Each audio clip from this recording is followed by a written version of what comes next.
Surtout que c'est pour moi la toute première fois de me placer là à tenir le micro devant mes mères, devant celles-là qui m'ont encadré. Donc, j'espère que le Saint-Esprit m'aidera à être à la hauteur. Amen. Avant de commencer, je vais d'abord prier pour confier ce moment entre les mains de Dieu parce que c'est grâce à lui que nous sommes là. Si nous sommes toutes autant que nous sommes là présentes, c'est parce que le Saint-Esprit l'a permis. Donc, je vais diriger la prière et puis on pourra passer au vif du sujet. Nous sommes en prière. Père éternel, je viens te dire merci. Je viens te dire merci, mon Dieu, mon roi, pour cette journée que tu as faite. Seigneur, je déclare que cette journée est pour nous une journée de joie. Je déclare que pendant cette journée, Père éternel, nous expérimentons, mon Dieu, mon roi, la restauration. Nous expérimentons la transformation. Je déclare au nom de Jésus que personne, Seigneur Jésus-Christ, n'a quitté sa maison ce matin en vain. Je déclare au nom de Jésus-Christ que personne n'a dormi peu d'heures, Seigneur Jésus-Christ, en vain. Je déclare, mon Dieu, mon roi, que parce qu'une femme est venue ici aujourd'hui, Seigneur, elle rentrera transformée, elle rentrera restaurée, elle rentrera touchée au nom de Jésus-Christ. Le Seigneur est parmi nous.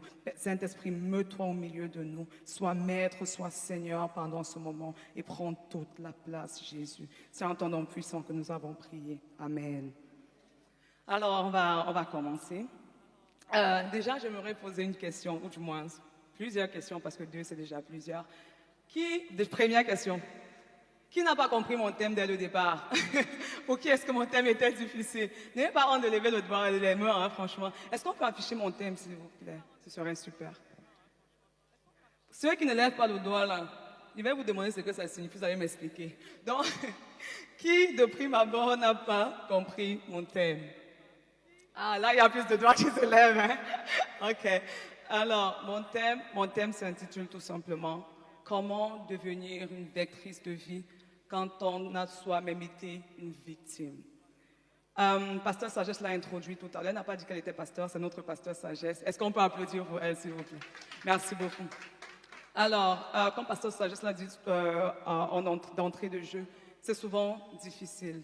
Deuxième question en passant, qui est d'accord avec moi que la vie peut être souvent très difficile?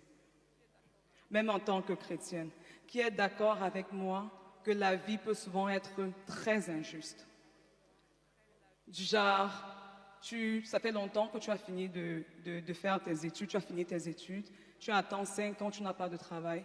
Quelqu'un, après 3 mois de fin d'études à son travail, tu te dis, mais Seigneur, pourquoi moi en fait?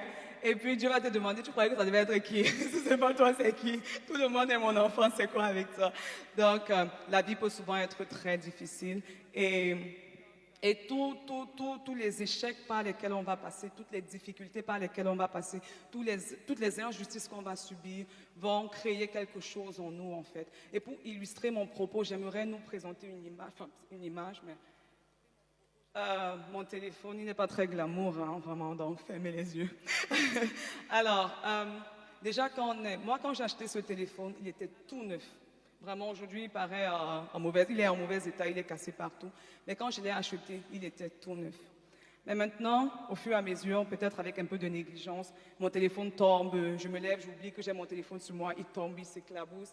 D'autres, après, je sais pas, je suis fâchée, je vise peut-être quelque chose, mon téléphone se casse. Donc, au fur et à mesure, en fait, que le temps passe, mon téléphone subit, en fait, le poids de la vieillesse. Mon téléphone subit le poids, peut-être, du fait d'être tombé. Et c'est la même chose avec nous lorsqu'on est.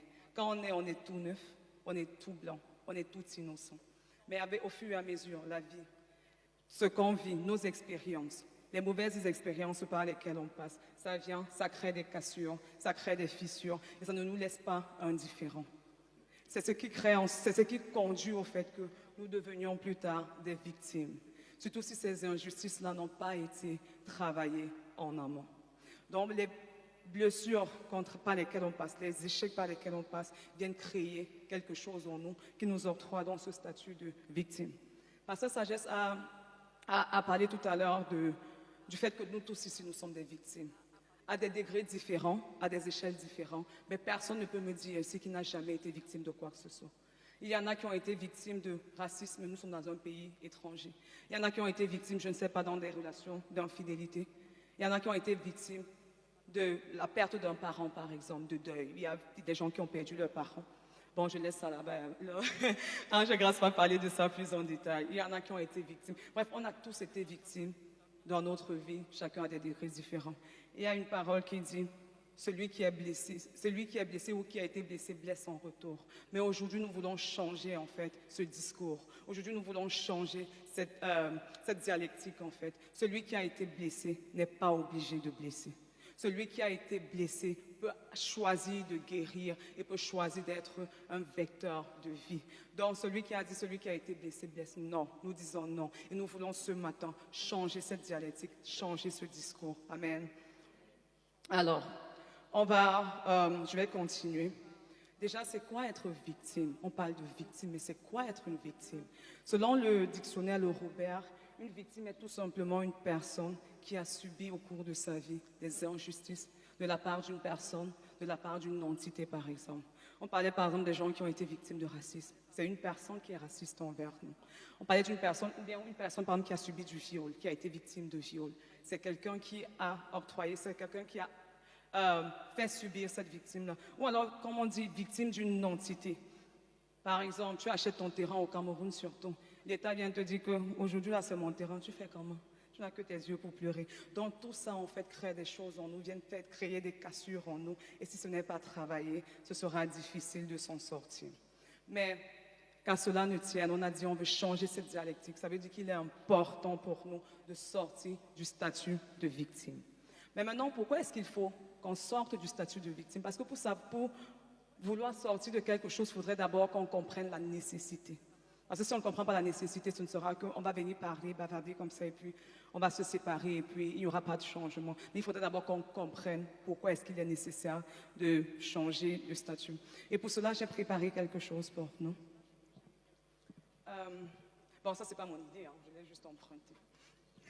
Un jour, un professeur est entré dans une salle de classe et il a présenté, parce qu'il voulait expliquer quelque chose que je vais expliquer par la suite à ses élèves, une feuille blanche avec un point noir, et il leur a demandé « Qu'est-ce que vous voyez sur cette feuille, en fait ?»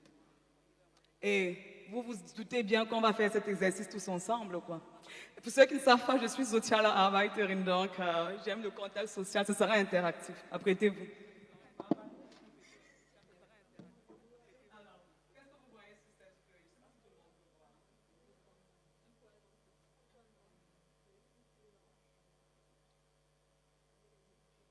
Non, t'as pas de souci. Qu'est-ce que tu vois ici? Ouais. Bon, on dirait que c'est un point noir.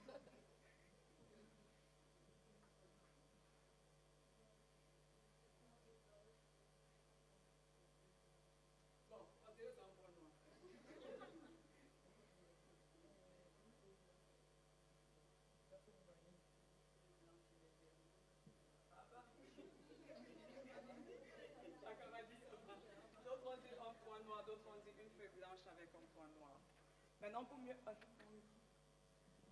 pour mieux expliquer, en fait, l'idée du professeur, c'était déjà que représente le point noir.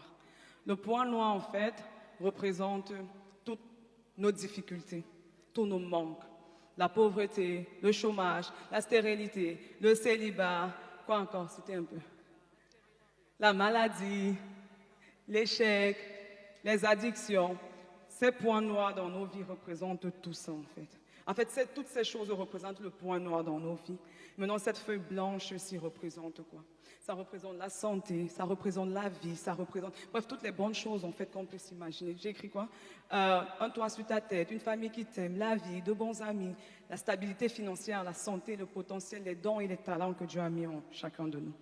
Mais généralement, dans la vie, ce qu'on observe, surtout pour une personne qui est victime, c'est que cette personne aura tendance à se focaliser sur le point noir de sa vie et oublier toute la partie blanche, en fait.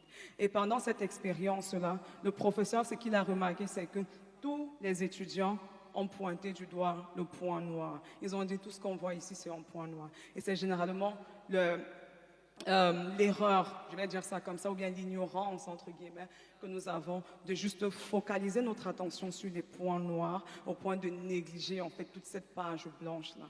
Des fois, on a tendance à dire, ah Seigneur, moi, par exemple, je suis célibataire. Ah Seigneur, je suis célibataire alors qu'il y a des gens qui se marient. Mais Dieu te dit, oui, mais tu as fini tes études.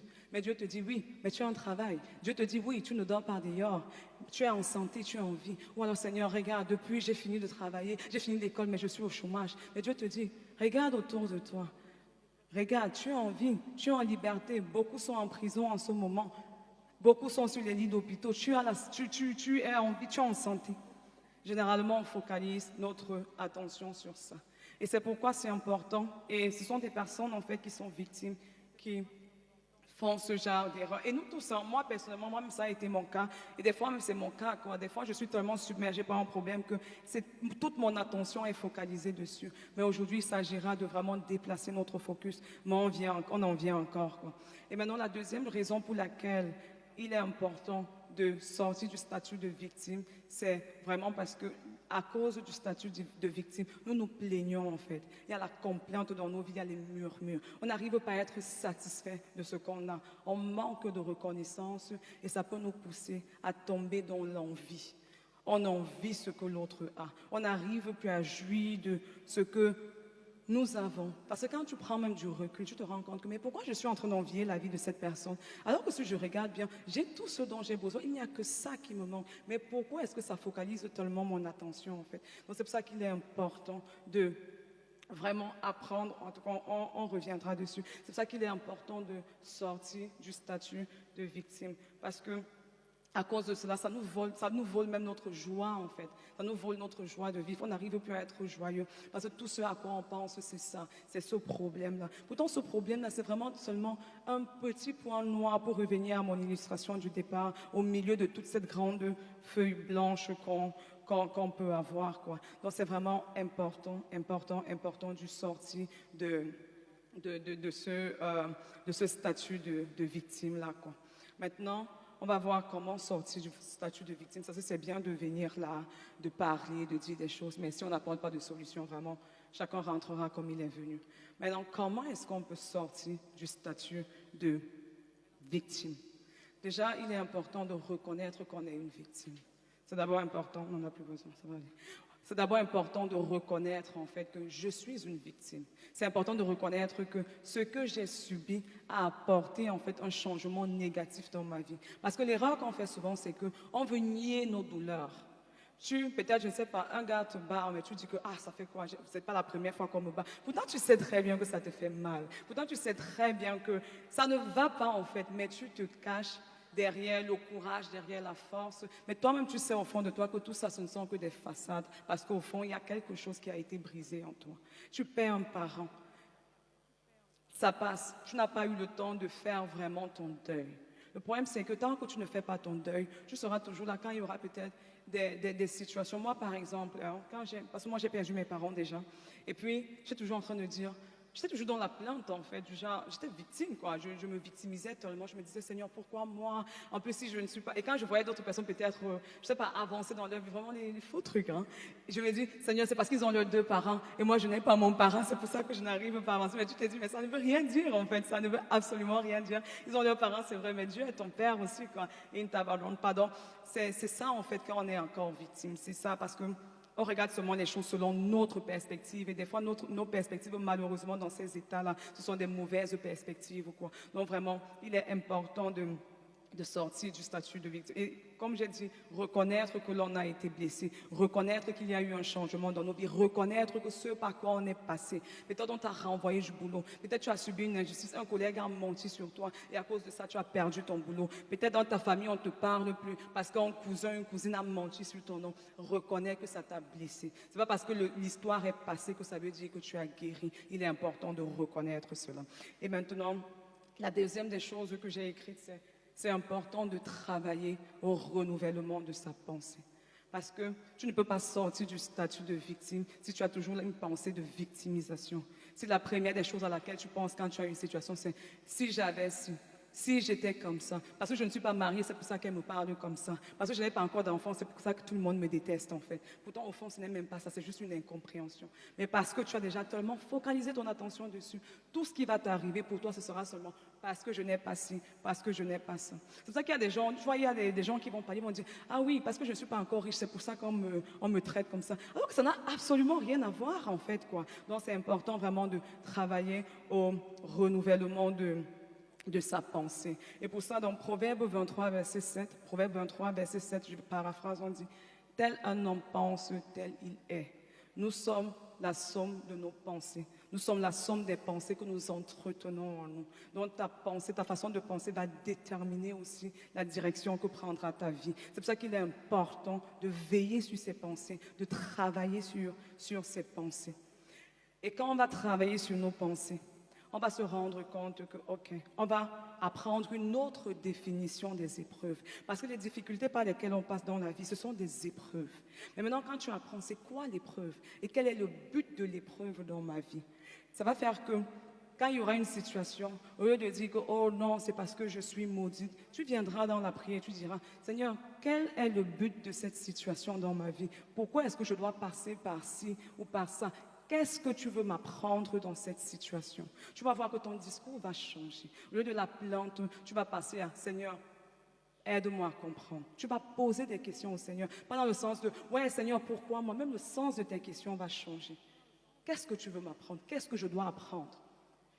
Et au fur et à mesure qu'on avance, quand tu avances dans ce processus-là, tu comprends que les épreuves qui t'arrivent, les situations par lesquelles tu passes, n'ont pas pour but de te mettre à terre.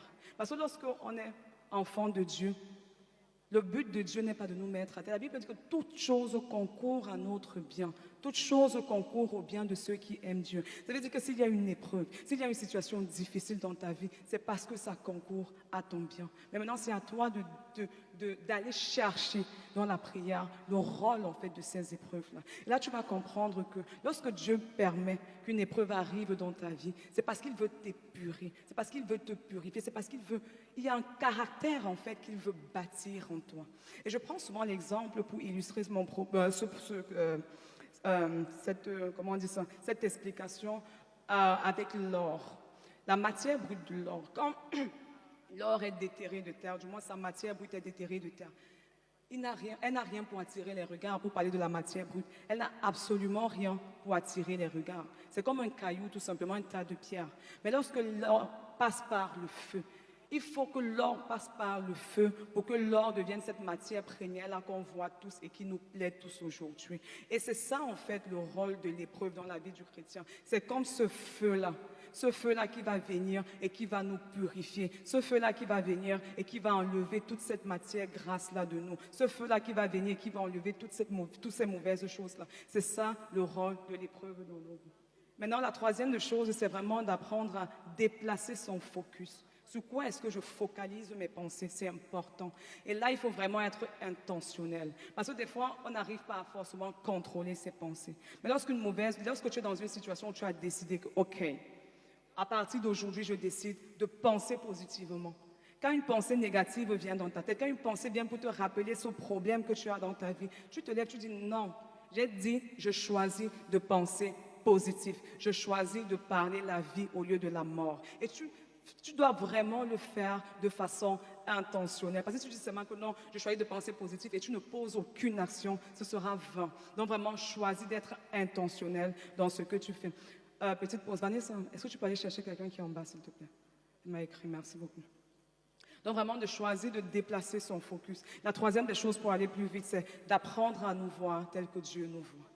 Dieu, comme j'ai dit, lorsqu'on est, Dieu a une version de nous qu'il a déjà choisie. La version de Dieu, de nous que Dieu envoie sur cette terre, elle se retrouve déformée, mal formée par nos situations, comme je disais, par tout ce par contre, on ne traverse pas les mauvaises expériences qu'on a. Mais maintenant, lorsqu'on veut changer, lorsqu'on veut aller de l'avant, il est important d'apprendre à se voir tel que Dieu nous voit. Il y a souvent, je fais cette prière, je dis à Dieu, Seigneur, montre-moi la version originale de moi que tu avais prévue dès le départ. Parce que aujourd'hui que je suis aujourd'hui, ce n'est pas cette version originale-là, en fait, que tu avais prévue. Révèle-moi ma version originale. Et c'est important de parler, de penser comme ça. Regarde, je parle vite fait de l'histoire de Gédéon dans la Bible. Gédéon appartenait à la tribu d'Israël. C'était dans la Bible. Il appartenait à la tribu d'Israël et sa tribu, des 12 tribus d'Israël, c'est la plus petite tribu et lui, il était le plus petit de la maison de son père. Et quand Dieu lui apparaît, Dieu lui dit, Dieu l'appelle vaillant héros. Et il dit, mais pourquoi tu m'appelles comme ça? Moi qui suis le plus petit de la plus petite maison, de la plus petite tribu d'Israël, et je suis le plus petit de la maison de mon père, en fait. Et Dieu lui dit, non, tu es un vaillant héros. Donc quand Dieu vient le voir, Dieu ne le voit pas au travers de ses échecs, Dieu ne le voit pas au travers de son statut ou de son appartenance familiale, mais Dieu le voit selon son plan originel pour la vie de Gédéon. Et il parle de ce plan dans la vie de Gédéon. Mais Gédéon, lui, il est tellement focalisé sur mon statut social, sur ce point noir qu'on a vu au départ. Mais maintenant, nous qui voulons changer, il est important de demander à Dieu, Seigneur, quelle est ma version originale? Qu'est-ce que tu avais pensé lorsque tu créais Jody? Qu'est-ce que tu avais pensé lorsque tu créais Ernest, lorsque tu créais Joséline? Comment est-ce que tu me voyais? C'est cette version de moi-là que je veux découvrir. Ensuite, il est important de pratiquer beaucoup de louanges et d'adoration. Entourons-nous de louanges, entourons-nous d'adoration. La louange surtout va nous permettre d'être plus reconnaissants en fait pour ce qu'on a. Parce que quand tu loues, quand il y a une musique qui dit « Compte les bienfaits de Dieu, mets-les tous devant tes yeux ». La louange te permet vraiment de compter les bienfaits, de dire « Waouh ». En fait, je n'ai pas de raison de me plaindre. En fait, je n'ai vraiment pas de raison de pleurer sur ce que je pleure. Donc, la louange, en fait, va venir dans ta vie diminuer la grandeur de tes problèmes pour augmenter, en fait, la taille de Dieu, la dimension de Dieu dans ta vie. Donc, il est vraiment important de louer et d'adorer. Et enfin, accepter que notre condition n'est pas éternelle et que Dieu a pour but de nous aider, de nous en sortir. Pasteur, pour ça, j'ai besoin d'une image que j'ai envoyée. Celle du vase avec l'or. Brisé d'abord. D'accord, une petite illustration. Il y a un vase là qui est brisé. C'est un peu nous, hein, au travers. Parce que ça dit des fois, la vie est tellement difficile que tu tombes. J'ai l'impression qu'on a pris un verre, on a jeté du haut d'un haut building, comme pour utiliser ces mots. Et nous sommes totalement brisés. Mais maintenant, il y a une pratique au Japon que j'aime bien qui s'appelle le kintsugi. Kintsugi. Ouais, j'ai pas envoyé ça, la technique, sorry. Ça s'appelle le kintsugi. Et cette technique, donne-moi maintenant la... Voilà. Et cette technique a pour but de prendre les objets brisés, séparés, cassés, de les recoller, mais en y ajoutant une touche d'or et de les revendre plus cher, en fait. Donc, ça va faire que... Et c'est la même chose, en fait, que Dieu a un projet pour nous. Amen. C'est la même chose. Dieu, ce n'est pas parce que nous sommes brisés que Dieu va nous jeter. Non. Il n'est pas un père méchant, mais il est un père responsable. Dieu, il voit nos blessures. Il voit nos brisements. Il voit nos douleurs. Il les connaît. Il sait que nous sommes blessés, mais il dit, ma fille, je n'ai pas fini avec toi, je n'en ai pas terminé. Il y a encore quelque chose de bon qui peut sortir de ta vie. Parce que des fois, on passe par des situations, on se dit, Seigneur, je suis trop sale, je suis trop impure pour revenir encore dans ta présence. Mais Dieu te dit non. Est-ce que tu as entendu parler du kintsugi? Je veux faire ça de toi, je veux te transformer, je veux te restaurer. Je n'en ai pas terminé avec toi. Et justement, le but de cette pratique, c'est vraiment de venir réparer, redonner une nouvelle valeur. De dire que c'est vraiment cette culture de dire on ne jette pas ce qui est vieux, mais on le prend, on le retransforme, on le rebâtit et on fait quelque chose de bon sorti de là. Et c'est l'intention de Dieu avec nous aujourd'hui. Il veut nous transformer, il veut nous restaurer, il veut faire de nous quelque chose de nouveau et augmenter même notre valeur. Parce que c'est ça aussi qui me plaît dans cette technique, c'est que le vase ne sera plus jamais revendu le même, il est revendu plus cher. Et ça revient à ce que je disais, les rôles de l'épreuve dans nos vies. Le rôle de l'épreuve, Dieu ne prend pas l'épreuve pour venir nous tuer, non, c'est pas ça. Mais il veut par là nous épurer, faire de nous des vases nouveaux, faire de nous des vases plus chers en fait, faire de nous des personnes d'encore plus de valeur. C'est ça le rôle de Dieu dans nos vies. Donc, quand je vais arrêter de parler et quand vous allez rentrer à la maison, à chaque fois que vous allez penser que vous n'avez pas de valeur, pensez à ce vase-ci qui autrefois était brisé, mais qui aujourd'hui a une valeur tellement plus importante. Les gens qui ont jeté ce vase-là croyaient que non, on a fini avec lui. Mais ceux qui l'ont récupéré ont fait quelque chose de grandiose avec ça. Et c'est ça que Dieu veut faire avec chacun de nous. Amen. Merci beaucoup.